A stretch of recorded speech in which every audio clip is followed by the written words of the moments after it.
Hello, this is Simon Brew. I'm the editor of Film Stories magazine, and from the heart of the UK, this is the Film Stories podcast.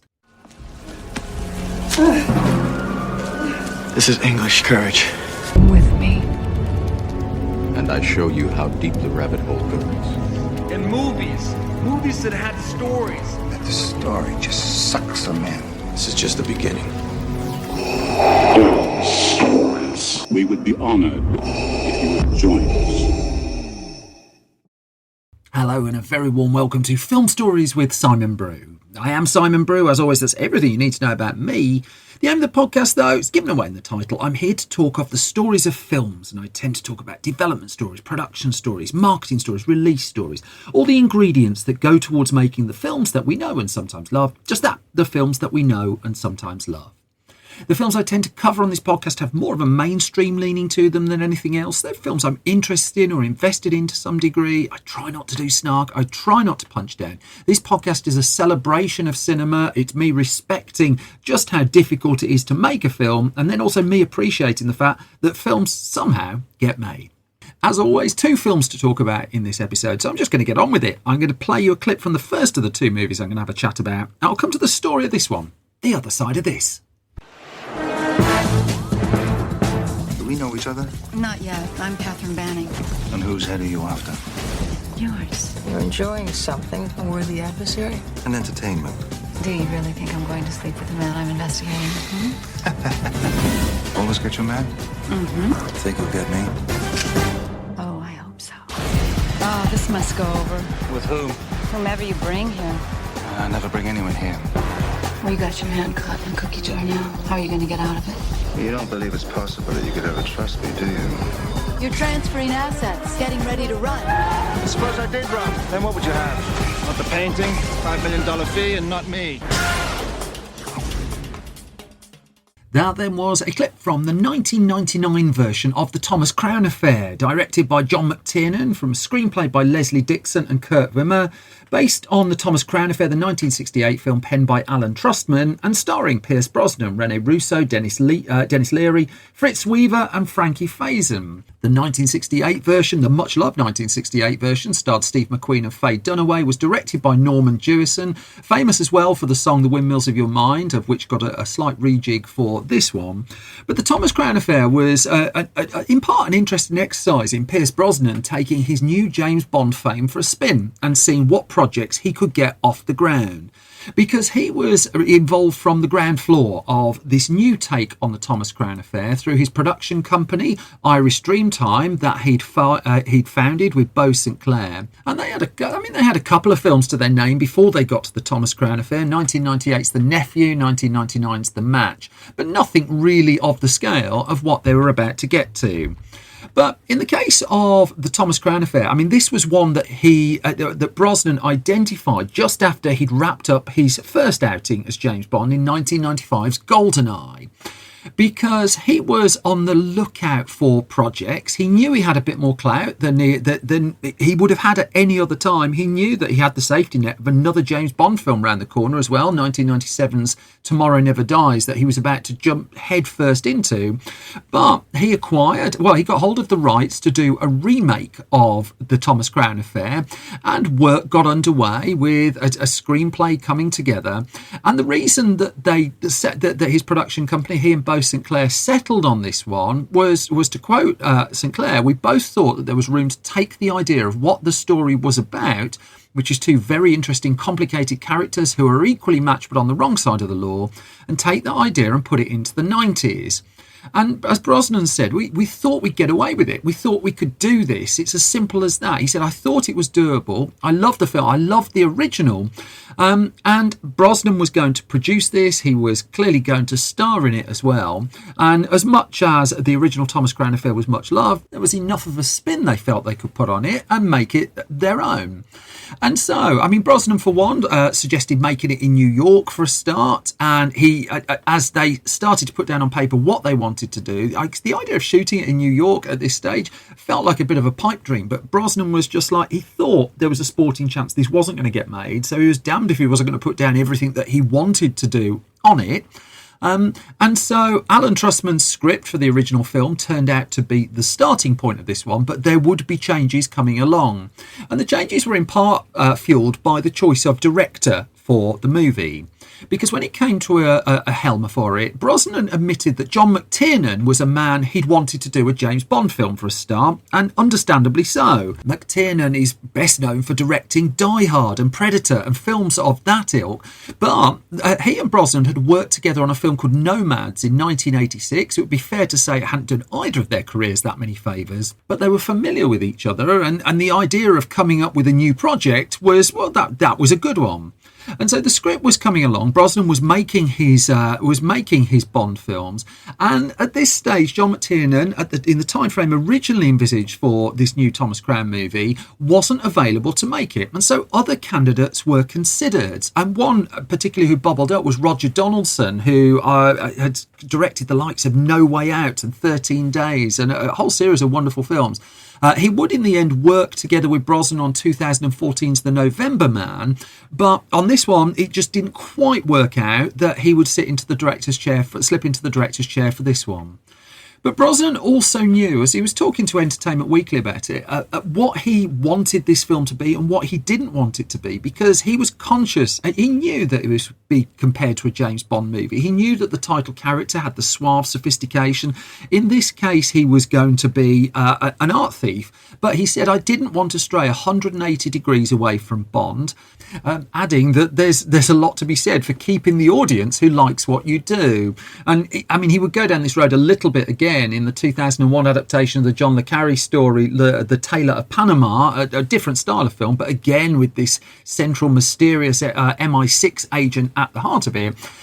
In this case, what Brosnan wanted to do with the Thomas Crown Affair, though, was move away from what the original had done, move away from the idea of a bank robbery at the heart of it. He wanted someone slightly more sympathetic, so they settled on the idea of an art heist as the central theft, as the central event in the movie.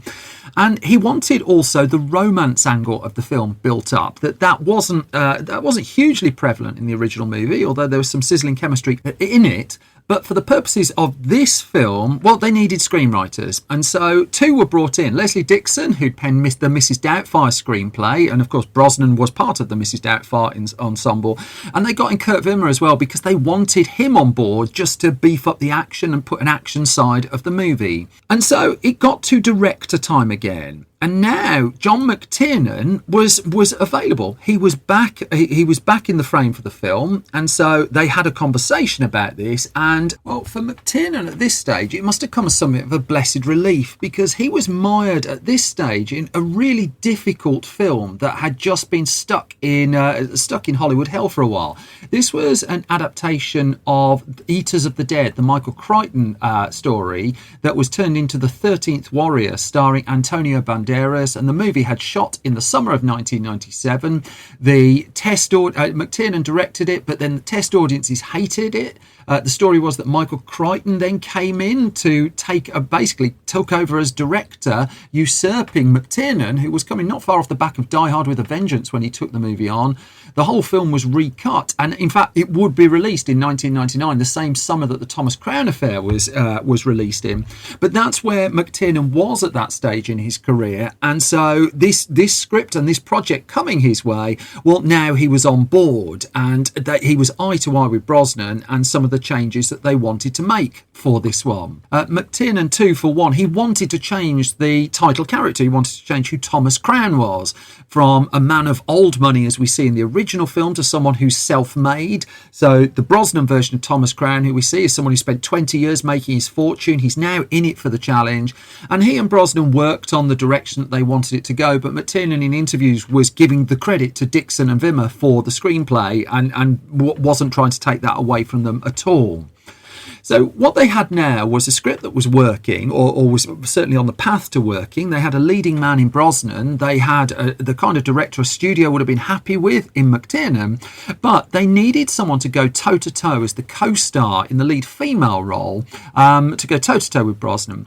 And so they met with a couple of people, and it was Rene Russo who was bubbling to the top of the list. Now, I'm a huge fan of Rene Russo, and I think the work she did in a series of high-profile 1990s films, in not always very beefy roles, was incredibly impressive. You look at her performances in films like Ransom, The Joyous Tin Cup, the fun that she had in the later Lethal Weapon sequels.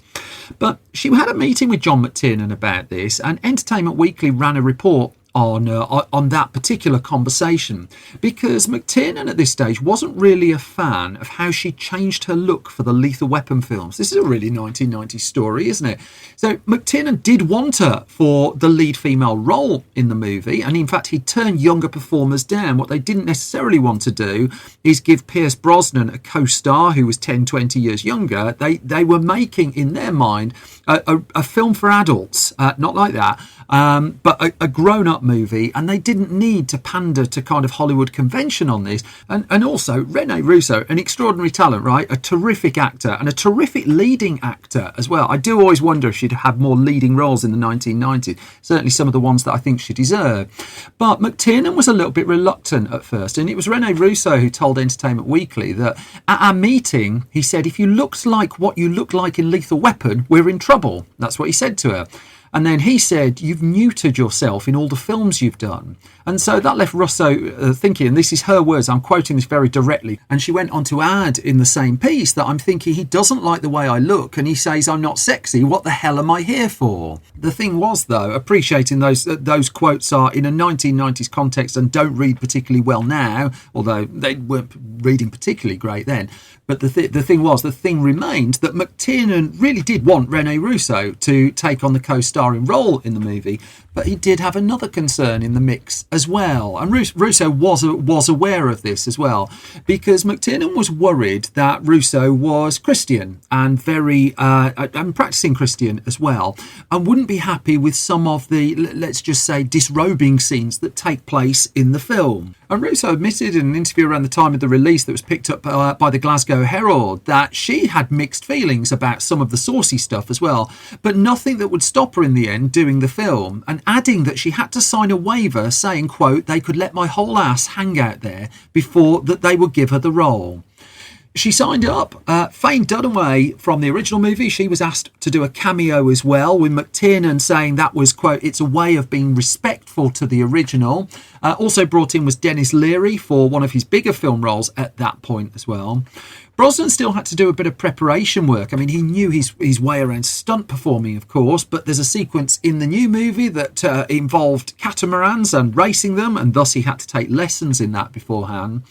But one of the people who faced a really particularly big challenge was a man called Bruno Rubio, who was the production designer tasked with recreating luxury surroundings on screen that were based on real places, but not actually the real places.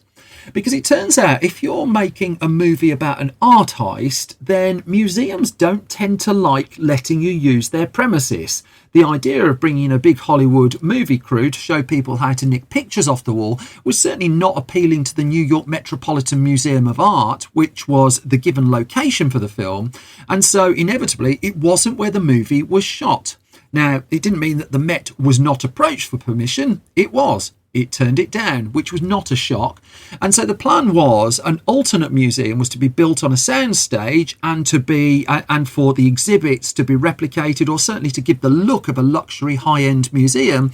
And again, this was the job that was on Bruno Rubio's plate.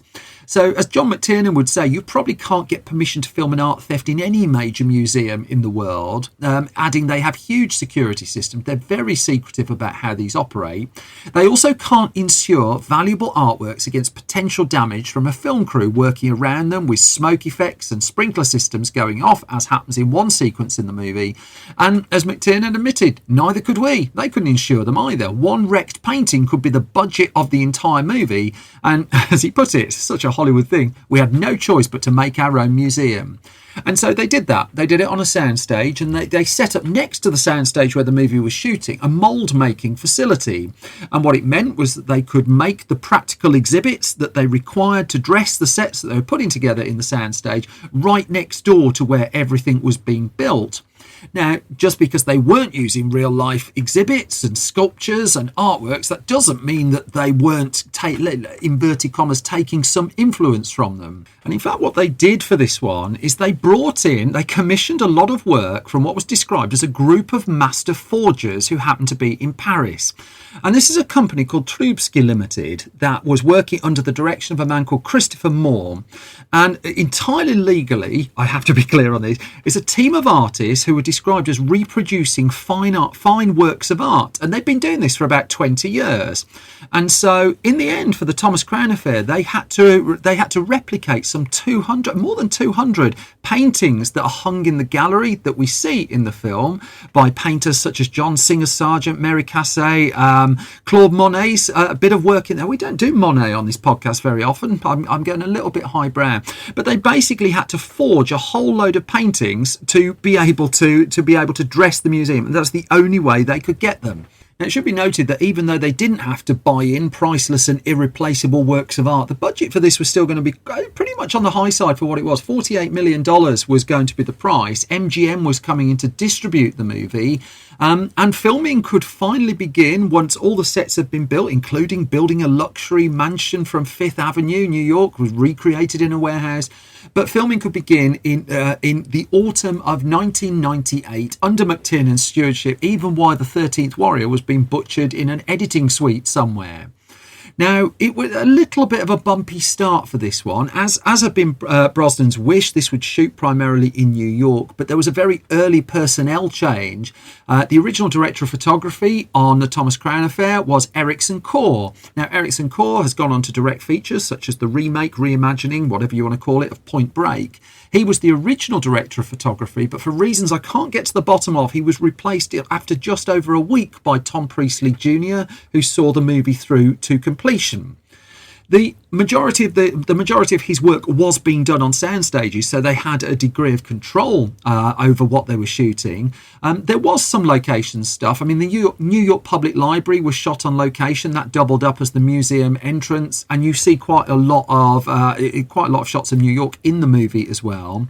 They did as well move to Martinique in the Caribbean at one stage to do some work there, although this wasn't quite the intended luxury retreat that they perhaps had intended, because off they popped to the Caribbean and they found a location that was really quite difficult to access in the end, and then the weather was hardly playing ball as well, but still they managed to capture the shots that built up the luxurious nature of Thomas Crown's life. Now, there was also the story around the time of filming that Pierce Brosnan wasn't actually allowed to be seen in a buttoned-up tuxedo in the movie. Now, we've sort of had an element of this when I talked about the film The Cannonball Run on a previous episode of Film Stories. And The Cannonball Run has Roger Moore in a cameo role playing a character who you could say doubled up as James Bond, that let's just say was incredibly influenced by James Bond. And this led to a minor rift between Roger Moore and Albert R. Broccoli, then the legendary producer of the James Bond movies. And since then, they'd been incredibly guarded about what incumbent James Bond could do in other movies. And so to make sure that there was a marked differentiation between Brosnan's Bond and Thomas Crown, the story was that he couldn't do up his tuxedo. He's allowed to wear it, but he couldn't do the full dicky bow, and he couldn't do the full completed look. There had to be some areas where the characters differ. For McTiernan, he was nonetheless having a better time on this one than he'd had on the movie before. That he said, what I wanted a pair of professionals, a pair of full-grown adults with all the porcupine quills, if you will, describing the film he was shooting, the tone that he was going for, as a love story for crocodiles. And the work between Brosnan and Russo, well, they gelled very quickly. He said they're both a piece of work. He says that's the notion. A love story is about two people who should really be together, and yet there's an enormous obstacle. They're two people who can't be together with anybody. They're people who come with razor blades installed at the end of all of their long bones. It's a bit fruity. And to find a way for these two people to go off into the sunset together was what I wanted. And he said, even if it was only a fairy tale, I wanted to believe it was true. I wanted it for personal reasons. And so he was shooting it very much with that in mind. And in particular, one challenging sequence is the finale, well, the final act of the movie, which is 15 pages of screenplay, a 15-page caper, effectively. And it was throughout the shooting of that, I'm going to spoiler light as I can, that McTiernan was incredibly careful about what you're shown and what he was shooting in that sequence. And when he got into the edit suite with John Wright, that was also crucial, that there had to be a degree of sleight of hand of what was going on. And in fact, it took quite a lot of rewrites to tune that 15-page sequence that you see in the movie. And McTiernan would say at one stage 5 different writers were working on that one scene, although he wasn't naming just who those writers happened to be. Nonetheless, the film ended up in the can, went into post-production. By this stage, Pierce Brosnan had 2 successful James Bond movies under his belt. Both GoldenEye and Tomorrow Never Dies had been box office hits. Brosnan was off making The World Is Not Enough as the Thomas Crown Affair went into post-production. And so it was confident that Brosnan as a movie star would have some cachet to him. Brosnan hadn't really been tested as a marquee star outside of James Bond at this stage. But still, there was enough confidence in MGM to put this one out in the summer of 1999. And in fact, he originally programmed it for June of 1999. Now, the summer of 1999, I've come up against a couple of times on this podcast. I mean, it was peak, really. I mean, this was the summer of The Phantom Menace, of Austin Powers, The Spy Who Shagged Me. Wild Wild West, you may scoff at it all you like. That was doing big numbers. It was the summer of The Matrix as well. And what there also was a couple of other studios making adult films. Again, not like that, behave. So you had Paramount was putting out The General's Daughter, an R-rated thriller starring John Travolta, directed by Simon West of Con Air fame. There were also Arlington Road was coming out, a really good film there, Eyes Wide Shut, Runaway Bride. All of these were being aimed at older audiences, so it was actually quite a competitive field that the Thomas Crown Affair was going into.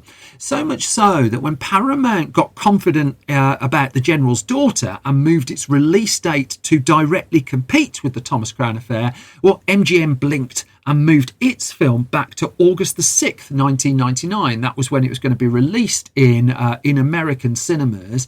I should note that Bill Conti was hired to do the score of it. I love Bill Conti's work. And the film would debut, go in front of critics, and the response to it was pretty good. Certainly it felt a little bit against the grain of that summer, that there was a suaveness, it had some charm to it, and Brosnan and Russo's union was seen as a good one as well. And so there was a feeling that this actually might do a fair amount of box office. And so let's look at the chart, the weekend it came out, and wouldn't you know it, that's where the surprise hit of the year happened to land. So the Thomas Crown Affair didn't do shabby business. It opened in 4th place that weekend, August the 6th to the 8th, 1999. And August tended not to be a very competitive space for movies, but this one turned out to be. So the Thomas Crown Affair had 14.6 million in the bank off its opening, but there were several other openers that week. Right, so at number 12, there's a really underrated movie. I know we're talking a bit adulty here, and this isn't as it sounds. It's a film called Dick, and it's about Richard Nixon, well, sort of about Richard Nixon. Is really well worth seeking out. 2.2 million opening weekend though. That's why lots of people hadn't heard of it. This was the weekend The Iron Giant, an absolute masterpiece of a film I've covered before, opened. That was in 9th place. Mystery Men opened in 6th, 10 million. But the film that absolutely blasted the top of the chart was The Sixth Sense, 26.6 million opening weekend. And the competition was intense. This was also the weekend that The General's Daughter pretty much crossed $100 million 2 months after its release, and that had proven to be a hit for Paramount. So adult films, again, behave, were breaking through. The Runaway Bride had been released the week before, and that was doing great guns. In terms of the Thomas Crown Affair, I mean, it would stick around. I mean, it lost about 30% of its business in its second week when Bowfinger came along, another really good film that I've covered before.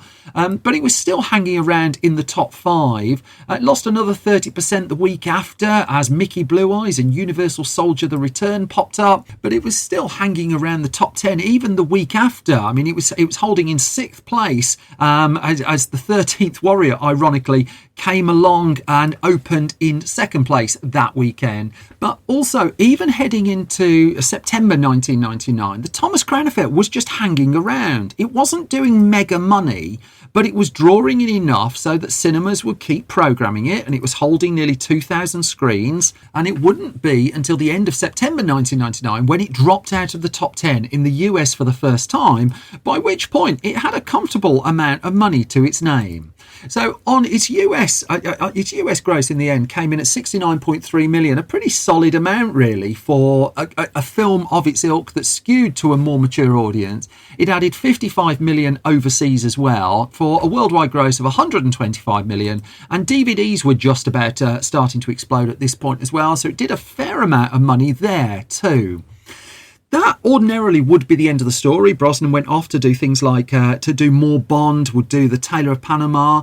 But there was talk many years later of a potential sequel to the movie that, I mean, by January of 2007, it was going to be a thing, apparently. Then it went back into development hell. Then Paul Verhoeven was said to be linked with doing the movie by 2009. Then a year later, he'd left the project, and then Angelina Jolie was linked with it, and Brosnan was still interested in getting it going. And I mean, the most recent that I can find on it was by about 2013, Brosnan was saying he still wanted to do the film, but he didn't think it was going to happen. In 2014, after he was released from prison, John McTiernan, and that's a story and a half I don't have time to go into, John McTiernan said that he had an idea for a movie as well, but it's just never really sparked. But then the only reason the remake sparked in the first place was that old-fashioned thing. An actor had a moment where they could get a project off the ground, had a production company where they could get it moving, and Julie did get it moving as well. It would turn out to be the biggest hit for Irish Dreamtime as well, although if you're looking to seek out another of its movies, 2005's The Matador is really, really worth a look. But then so is The Thomas Crown Affair, that rarest of things, a remake that deserved to stand side by side with the original, but also a potent reminder of Rene Russo really deserved more leading roles. And that brings me to the halfway point of this latest episode of Film Stories. As always, thank you for listening, and thank you for your support. There are 3 ways you can support this podcast if you would be inclined to do so. I appreciate all or any of them. If you go to Patreon, patreon.com/Simon Brew, and put a couple of pounds in there, then you get the ad-free version of the podcast. Your funds are invested into research resources to put these episodes together, and also we spend money on giving new writers a break, and they dig out film stories for our website as well. In return, you get the ad-free version of the podcast. You also find out all the gossip of what we're up to early. You usually get the podcast early as well. Thank you to everyone who supports us there, much appreciated. Thank you to everyone too who's left a review at your podcast host of choice, ideally a hugely positive review. That kind of stuff is gold dust to independent podcasts. And likewise, if you wouldn't mind subscribing to the podcast as well at wherever you get your podcast from, that kind of stuff helps us enormously too. We also have an abundance of Film Stories magazines and also a sneakers Blu-ray too. You can find that at store.filmstories.co.uk. But I think that's enough parish notices. I'm going to move on to the second of the 2 films I'm going to talk about in this episode of the podcast. Now, I've covered it once before, actually, right when I started, but I've learned an awful lot more since then, so I hope you won't mind me doing a redo. Let's go back to 1991, and I can't tee this up with anything other than a clip of the late, great Alan Rickman. The poor, you see, he gives them what he takes, so, well, sir, they love him. Just a minute. Robin Hood steals money from my pocket, forcing me to hurt the public. And they love him for it? Yes. That's it then. Cancel the kitchen scraps for lepers and orphans. No more merciful beheadings. And call off Christmas. The treasury is empty. All day and all night, people plague my door, whining for tax relief and safe passage through Sherwood Forest. We cannot pay thee what the highwayman has taken. It's the shortest route to London, sire. That's the only road to London, you little ferret. Just how much is that man missed? That is a clip from 1991's Robin Hood, Prince of Thieves, directed by Kevin Reynolds, screenplay by Penn Densom and John Watson, based on a story by Densom, and starring Kevin Costner, Morgan Freeman, Christian Slater, Alan Rickman and Mary Elizabeth Mastrantonio. Now, it tends to be a forgotten fact that in the late 1980s, there were 3 competing Robin Hood projects on the go, fighting for a green light from different Hollywood studios. There were scripts that were on the cooker, being developed by TriStar Pictures, by 20th Century Fox, and by Morgan Creek Productions. And the only one, of course, that would go forward to become a cinema-released movie around the world would be the Robin Hood screenplay that Kevin Costner chose he wanted to make. But even then, he turned the Robin Hood project down first, and there was no guarantee he was going to plump for this one. So Costner was faced with a choice. I mean, at this stage in his career, he was the fast-growing movie star in the US. He was off making his directorial debut, a film called Dances with Wolves, but it was films such as The Untouchables and Bull Durham and Field of Dreams and No Way Out that had made him, that brought him to the top of many people's casting lists. So for a while, it looked like it was the 20th Century Fox Robin Hood project that would prevail because that one had a director on board. Remember this man? John McTiernan. We've just been talking about him. He was hot off the back of Die Hard. He was in the midst of making The Hunt for Red October. And it was all set to do a Robin Hood project. And originally, that looked like the one that was moving forward. It seemed to be the most advanced at that stage. And the thinking was, once Costner was done with Dances with Wolves, he would come on and he would do a Robin Hood film. But Costner hadn't had a great time on a movie called Revenge that we've covered before on this podcast, directed by Tony Scott, and he felt he was boxed in by changes that had happened on the screenplay for that.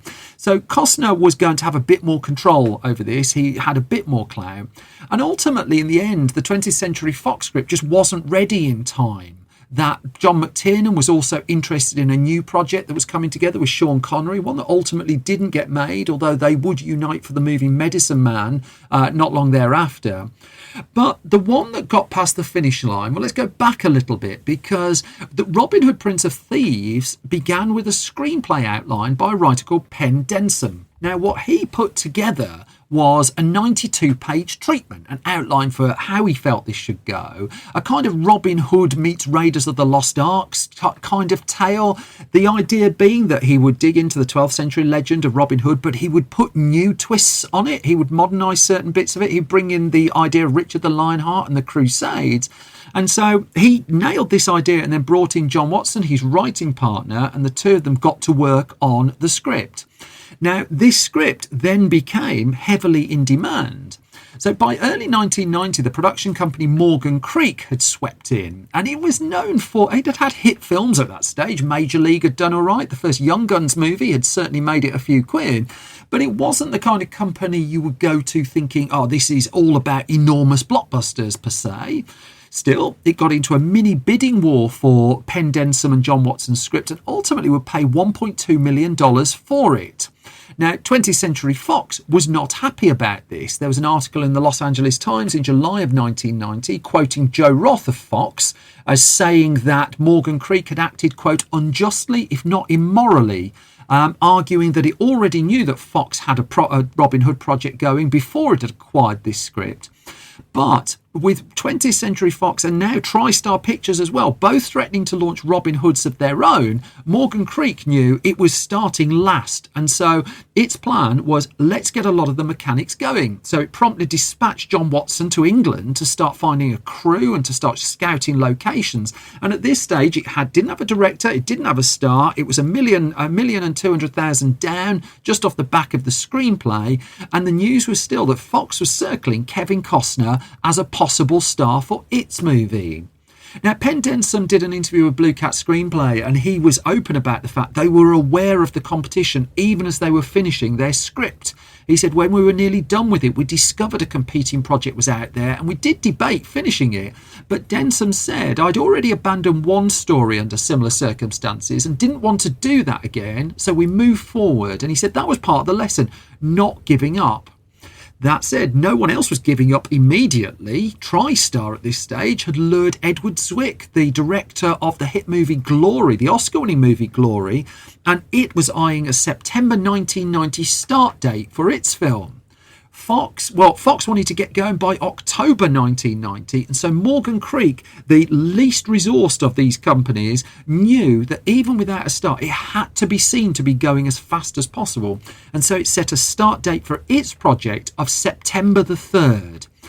But by the summer, just like a month or so before that, the other two had blinked, and this was because Morgan Creek pulled a trump card by recruiting a man called Kevin Reynolds to direct. Now, Kevin Reynolds at this stage might not have been the obvious choice. I mean, he'd written the script for 1984's Red Dawn that was subsequently remade. He'd written and directed Fandango with Kevin Costner, and he'd just done a film called The Beast in 1988 as well. But he was in the midst of trying to get other projects moving, and they weren't getting anywhere fast at that point. However, what Morgan Creek also knew was that Kevin Reynolds and Kevin Costner were old friends, and it figured, well, we can solve two problems here. Number one, we can get a director for our film, but number two, this increases the chance that Kevin Costner will choose our project over the 20th Century Fox one. Now, it's not as if other names weren't in the mix. I mean, Morgan Creek was being ambitious here. I mean, Mel Gibson had been linked. Cary Elwes was linked as well. But it was Costner that they were zeroing in on. And, of course, the relationship on Fandango would prove to be key. The fact that Morgan Creek also had a screenplay that was far more along and ready to go also was tempting to Costner, and it was that combination that led to him committing to making Robin Hood, Prince of Thieves over the other movies. And it was such a smart move from Morgan Creek that the competition almost disappeared overnight. The Fox project shut down shortly after, although a Fox Robin Hood film would still press ahead, but would only get released on television in the US and would get a cinema release in the UK. Patrick Bergin would star in that one. The TriStar one disappeared altogether. But I did get a chance to catch up with Kevin Reynolds for a full In Conversation With podcast that you can find in the archive. And I did ask him about taking on a film that at this stage was just weeks away from the start of shooting and had been developed and gone pretty much far down the line, even before he jumped aboard. When I came on board, and you're right, it was pretty far along in the process. And I said, this could be something, but I have to try to make it my own and find something to me that's compelling and interesting. And I don't know why, as I sat down to rewrite it, it sort of landed on the sheriff. Yeah. And the sheriff of Nottingham. And he evolved in a way I didn't expect. And then, of course, once Alan Rickman came on board, it took on a whole other complexion. Which brings us nicely to the casting of this one, because Rickman was indeed approached to play the Sheriff of Nottingham, and he was inclined to turn it down. And in fact, Sam Neill and Richard E. Grant were also said to be in the mix for the role, but they kept going back to Rickman. And I mean, understandably so, because he'd done two villain roles to this point. He'd done Die Hard, obviously, but he'd also appeared in an Australian Western, Quigley Down Under. And so he'd shown just what a powerful antagonist in a movie he could be, and eventually he was persuaded to sign on the dotted line. Robin Wright was cast as Maid Marian. Christian Slater and Johnny Depp were in the running for Will Scarlet, but Slater would prevail there. In came Morgan Freeman, and a very British cast would flesh out much of the rest of the ensemble for the film. But even so, there's no getting around the fact that this was barreling forward at speed, and its director had only joined the movie a month and a half before the filming on it actually began. And it got to the point where he jetted at speed to the UK to start to confront the idea of shooting on location in England. The aim being, I mean, one of the reasons they wanted to start at the start of September was they didn't want to be filming this in the middle of an English winter, given so much of this given the film had to be shot outdoors. So Reynolds saw the potential in it. He was coming off the back of a couple of films that had fallen apart, but it was always going to be an uphill challenge, and so it proved, because in a sign of potential problems ahead, just 4 days before the start of filming, Robin Wright discovered that she was pregnant and had to drop out of the role of Maid Marian, which led to a very last minute scurrying around trying to find a suitable replacement. And they really struck gold with Mary Elizabeth Mastrantonio in this film, I think. But she was recruited in at the very last minute, and she just happened to be in the UK working on a production of Uncle Vanya for the BBC. And so she was cast, and then it was only 2-3 days before filming began that Kevin Costner landed in the UK for him to start working on the movie. And this meant that there wasn't time for rehearsals on this one. The most they managed to do with the cast was a single read through of the script, but it also left a couple of decisions left unmade, and in particular the infamous one about just what accent Kevin Costner's Robin Hood was going to take on. Now, both Reynolds and Costner were adamant that this wasn't going to be a Robin Hood of someone romping around in green tights, and that they knew that they wanted to put a different spin on it. But does Costner play it British? Does Costner play it American? Well, the two never fully saw eye to eye on that one, and I would suggest that Costner's accent, I'm a huge fan of Kevin Costner, I would nonetheless suggest that Kevin Costner's accent wavers throughout this particular movie, and part of the reason for that was they never fully decided which way they wanted to go with it, and there just wasn't a lot of rehearsal time to sort this out. A lot of this was not quite on the fly, but it was certainly going to be at breakneck speed, and it wouldn't be long before the whole movie was going to be running behind schedule anyway. Now, it wasn't going to be a cheap film, it should be noted, that Robin Hood Prince of Thieves had been budgeted, even though it was an independent production company behind it, at $48 million. But then Warner Brothers was coming in and investing $14.5 million of the budget just to secure the US distribution. It would pony up a bit more further down the line as well. But filming could finally begin on September the 6th of 1990, just 3 days after that deadline that Morgan Creek had set itself. Shooting mainly in Northumberland, not in Sherwood Forest in Nottingham, although the Nottingham Tourist Board would give Kevin Costner awards in recognition of the boom in tourism off the back of the Robin Hood film that he was in, even though by all reports he'd never really set foot in the area. Certainly the production didn't. The studio base for it was going to be Shepperton Studios, and that's where Franco Zeffirelli had just been filming a version of Hamlet starring Mel Gibson, ironically enough, so they were able to reuse a couple of materials there. But still, there was a bit of building that needed to be done, and so the costs were mounting up. And it wouldn't take long at all for the film to start going over budget and over schedule. And this was a problem because the movie was needed for the summer of 1991. This was going to be a big battle of two movie stars in the summer of 1991. Arnold Schwarzenegger was making Terminator 2. Kevin Costner was doing Robin Hood. They were seen as the two big films, and there wasn't a lot of wiggle room at all, given that this particular movie had only started shooting 9 months before it was due in cinemas. It wasn't long either before reports of unrest surfaced in Hollywood trade press. I mean, the Hollywood trade press have feasted on Kevin Costner's Dances with Wolves anyway, giving it the name Kevin's Gate after the infamous box office disaster Heaven's Gate, although Costner had the last laugh with Dances with Wolves, walking out with 7 Oscars and a lot of money in his back pocket and a huge amount of acclaim. But in the case of Robin Hood, well, there were reports of this is running over, this is not good. And in fact, Entertainment Weekly ran a set report just around the time of the film's release, and it just talked, for instance, about one point where they kept setting up shots in Burnham Beeches in Buckinghamshire where they were shooting, but this happened to be 10 minutes away from the runways of Heathrow Airport. And so there was one moment where Entertainment Weekly was reporting that just as they were shooting material, a Boeing 747 would fly overhead. As the report noted, it's the third jet to pass overhead in the past 10 minutes. And what had happened was an unusual change of wind had forced air traffic controllers to divert flights from their normal routes to a path directly over the set of the movie. And each time a jet went over the top, they just had to stop, wait for it to pass, and start again.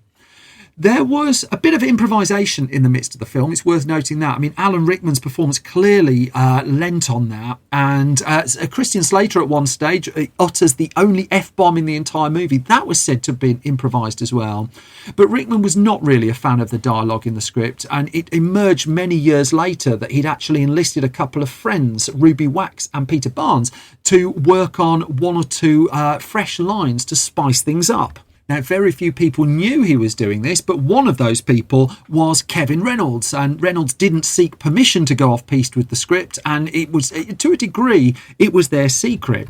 Now, it was clear when I talked to Kevin Reynolds, he absolutely adored working with Alan Rickman, but he did tell me one story from very early in the production that I'm just going to, let him tell it to you.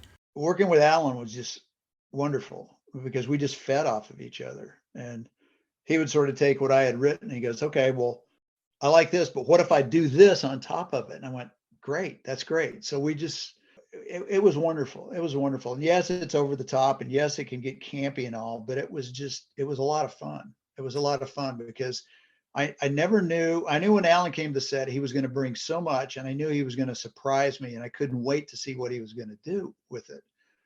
And that was a joyous experience. Amongst all the joys, there were the challenges. I mean, Rickman, for one, would say that his lines kept altering throughout the production of the movie. And it became clear early on, as per the Entertainment Weekly report, that Rickman was stealing the show here. But as Rickman himself, and he doesn't mention the film in his recently published diaries, incidentally, but he told Entertainment Weekly it's not a competition. He said Kevin Costner's responsibility is very different. If I were playing Robin Hood, my responsibility would be to be as romantic and heroic as possible. And he said it's important that there's a lighter tone to what I'm doing.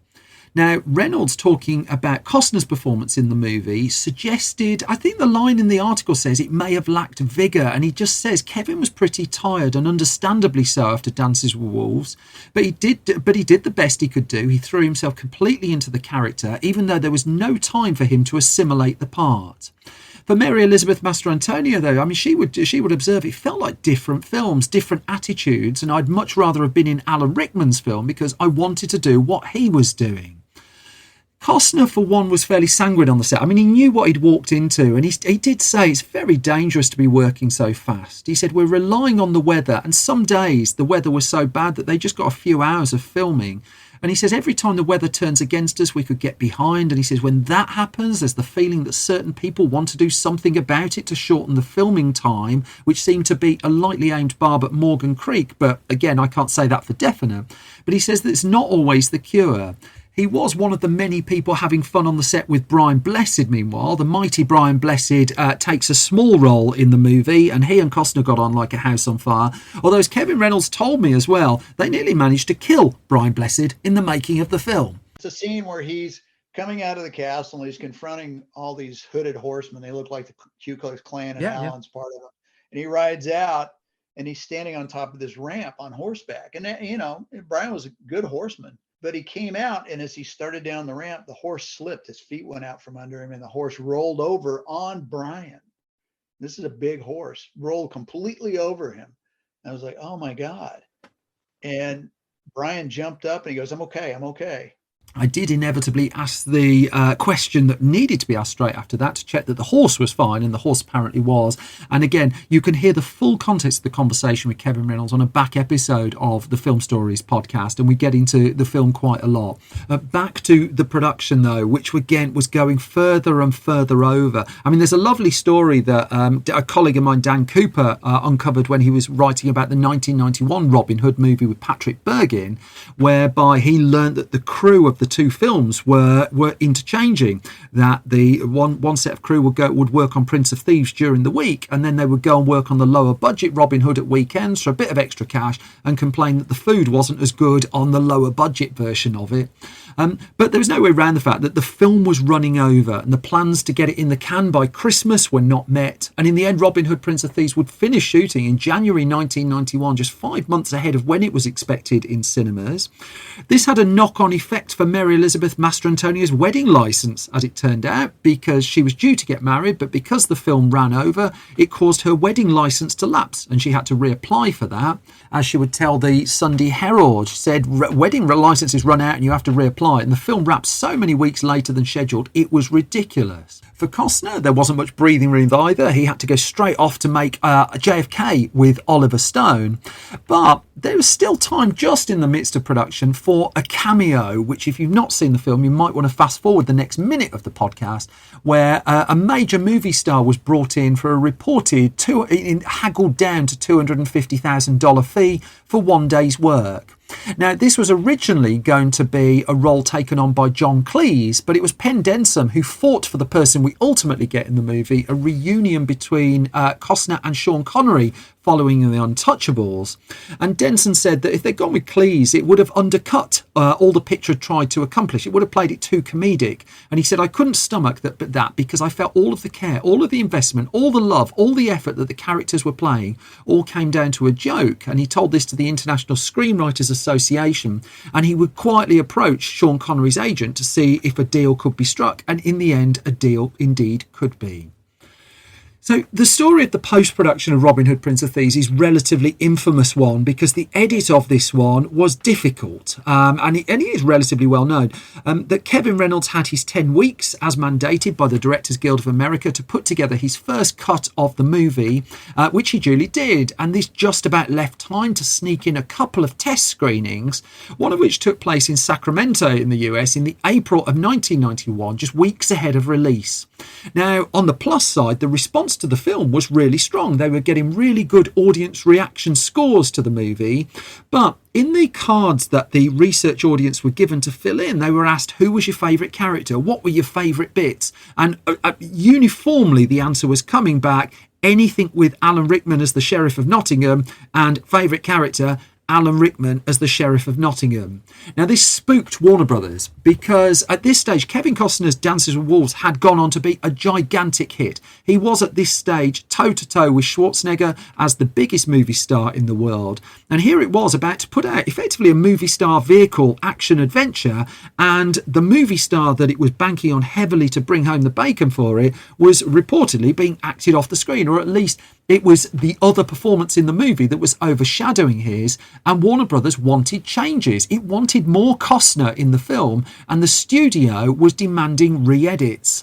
Now, Morgan Creek also wanted a return on its money. Morgan Creek would own the negative of the film, but Warner Brothers had clout over the way the film was marketed and promoted in the US, and so it really wanted these changes. But one person who didn't was Kevin Reynolds. However, the schedule was such that Reynolds had to then fly out to London to supervise some of the dubbing work. And while he was in London, back in Los Angeles, the editing work on Robin Hood and a studio-mandated cut of the film got underway, with the story being that the film's editor, Peter Boyle, was locked out of the editing room. Warner Brothers would give a quote along the lines of saying, we've got an Oscar-winning director called Kevin still involved with this, but this was bringing friction between two very strong friends, and it was also all playing out on the pages of the trade newspapers. They could not get enough of this. The story was Robin Hood was in trouble, and Costner and Reynolds were falling out over the film. So the studio did indeed Costnerify the film, took out bits of Alan Rickman's sheriff and took out a huge subplot involving the character of Marciano, which I'm not going to spoil, but it's a significant part of the backstory of the Sheriff of Nottingham. And this just went from the proposed theatrical version that was put forward. And so Reynolds came back into the US and saw this version of the film, and he just wasn't happy with it at all. He felt it was significantly poorer for the edits that were being made. Costner was distant from it by this stage. He was off shooting JFK, and Reynolds just decided, no, I'm not having it, and just walked away from the film. And again, all over the trade papers, this film in trouble. They could not get enough of it. And Costner would give a quote by saying, I'm disappointed he's not here, and I think he's disappointed that he couldn't make everything be exactly his way. He says, if you don't have the final cut, which he didn't, that's going to happen, but I thought he directed a really wonderful movie. And so it was the studio cut that was released into cinemas on June the 14th, 1991. It's worth noting by this stage, Michael Kamen had been recruited to do a brilliant score. I love the score to the film. How missed is Michael Kamen as well. Bryan Adams had been asked to do the title song. I wonder how that song will get on. In the UK as well, it's worth noting that the film was awarded a PG certificate by the British Board of Film Classification in spite of some incredibly dark material in the movie. Christian Slater's F-bomb would be a casualty of that. The BBFC at that stage in the UK was headed up by a man called James Furman, a very infamous man in the story of British film censorship. Upon his retirement, Furman would declare that his one regret was giving Robin Hood Prince of Thieves a PG. An avalanche of complaints came in from parents about the movie, and in fact for all subsequent versions of the movie, after a period of time, would carry a 12 or a 12A rating here in the UK. The critical response to the film, let's go back to that. I mean, it was pretty much on the hostile side, really. That Rickman got a lot of praise, and rightly so. The script was criticised, Costner was criticised, Morgan Freeman got a lot of praise, and the fact that the film was long, but generally the reviews for this one were not on the strong side. But this would prove to be a case of very much critics be damned, because when the movie opened in the US, it stormed to the #1 slot, 25.6 million on its opening weekend. By distance, the #1 film, ahead of the previous week's box office topper, City Slickers, which was something of a sleeper hit that summer. Backdraft was in third place, which was produced by Penn Denson, as it happened. But this was the weekend of Robin Hood, and it would become the year of Kevin Costner. That Dances with Wolves was still bringing in money at that stage, was still just about hanging around in 12th place the week that Robin Hood opened. But Robin Hood would be a monster hit in the US. It would be a couple of weeks until the Naked Gun sequel knocked it off the top of the charts. Then Terminator 2 would come along a bit further down the line, and that would be the other gigantic hit in a summer that wasn't bursting with them. But the thing about Robin Hood Prince of Thieves wasn't just the fact it made $165 million in the US, which it did, and comfortably made Morgan Creek and Warner Brothers very happy. It made another $230 million overseas. Now, this was not usual at this point, that films weren't making more money outside of America than they were within them, but this was the bit that cemented Kevin Costner as one of the world's biggest movie stars, and again going toe to toe with Schwarzenegger, that his name had carried around the world, and he would prove it again with The Bodyguard the year later, which would overcome again hostile reviews to go on to be a ginormous success. However, the postscript story of Robin Hood Prince of Thieves wasn't just about the fact that it would go on to be this huge hit. I mean, at the point this is being recorded, in November of 2022, Arrow Video is about to release the movie in a really deluxe 4K. They've not paid me to say this. Sadly, they've not paid me to say this. I'd take the money.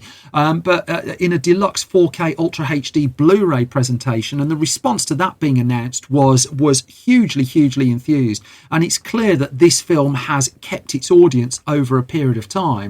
But even in the aftermath of the movie, it was proving to be popular. I mean, in the UK, it was one of few films around the time that skipped video rental and went straight on VHS to buy. More common in America than in the UK. Sold an awful lot of copies. Bryan Adams' title song from the movie, "Everything I Do It For You," had been the longest running chart topper at the UK singles chart right across the summer of 1991. And in fact, Robin Hood Prince of Thieves would also interest the awards, not least the BAFTA Film Awards, where Alan Rickman won Best Supporting Actor. And I tell you what, how's this for an acceptance speech? Well, thank you. This will be a healthy reminder to me that subtlety isn't everything.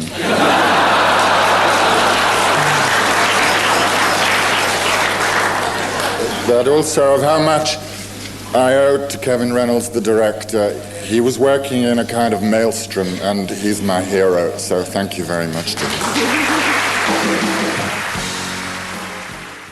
Two more quick things on this one. Firstly, I should note that Robin Hood, Prince of Thieves inspired Mel Brooks to make the film Robin Hood, Men in Tights. If you're a fan of the Verbal Diorama podcast, they've done a whole episode on that. I do recommend checking that out. And as Mel Brooks would say, God bless Kevin Costner, because he caused a real awakening in the Robin Hood legend for all to enjoy again. And as such, he got Robin Hood, Men in Tights came together with the line, "This Robin speaks with an English accent." For fans of Robin Hood, Prince of Thieves, though, I think the key moment was many years later when on DVD we finally got to see the extended cut of the movie with the material that was excised without Kevin Reynolds' permission. So 155-minute final cut of the film that adds in 12 minutes that does take things an awful lot darker. And I think, I mean, both of them are actually on the new disc release that's just come out. And I do think it enriches the character of the sheriff, but I can sort of understand why Warner Brothers, looking for a gleeful summer blockbuster, might have been a little bit put off by it all.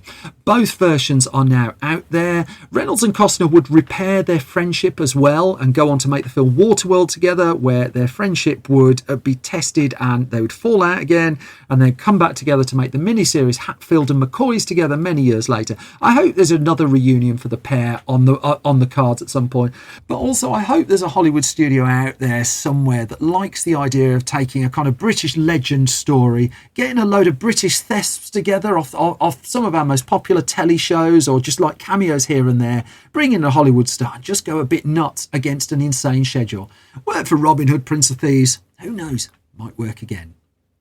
Which brings me to the end of this latest episode of Film Stories. As always, thank you for listening. Thank you for letting me waffle on at you. If I've not bored you completely, you can get more from me on Twitter at Simon Brew. You can find more from the entire Film Stories project at Film Stories Pod. Our website, filmstories.co.uk, is full of movie news, reviews and features. At store.filmstories.co.uk this week, we've launched a lot of offers on subscriptions and deals across our magazines in time for Christmas. And also, if you want to support our Film Junior magazine and get that into more schools, we're asking for your help there. Store.filmstories.co.uk there. We're on Facebook, facebook.com/filmstoriesonline, youtube.com/filmstories, and the Patreon, patreon.com/Simon Brew. For now, though, I think that's that. As always, thank you for listening. Thank you for your time. I'm off to shoot burning arrows into a tree. I'll be back soon with another bunch of film stories. You all look after yourselves. Bye-bye.